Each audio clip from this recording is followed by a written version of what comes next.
hneď prvé dve striedania, dali sme 2 góly. Potom sme chceli pokračovať v tom hokeji. Tá prvá tretina, síce vytvorili sme si ešte niekoľko šancí, mohli sme ešte zvýšiť svoj náskok, ale nedali sme gól. V druhej tretine sme nastúpili trošku už uspokojení, alebo neviem ako to nazvať, proste hrali sme zle. Vytvorili sme si čisté gólové príležitosti.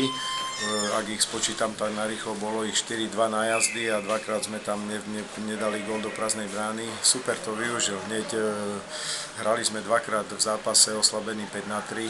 Michalovce využili jednu presilovku 5-3, následne 5-4 a myslím si, že tam sa rozhodlo v tých oslabeniach, že vyrovnali stav na 2-2.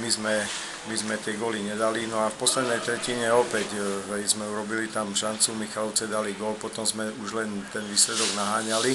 Vyrovnali sme takisto v presilovej hre 5-4 na 3-3, mali sme ešte 2 čisté gólové príležitosti v blízkosti brankára, nedali sme, prišlo predĺženie, individuálna chyba z našej strany na obranej modrej čiare a Michalovce to využili, takže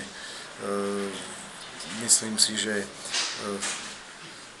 mal som dojem, že Michalovce trošku dali do toho viac srdca ako naši hráči, preto aj zvíťazili v tomto zápase.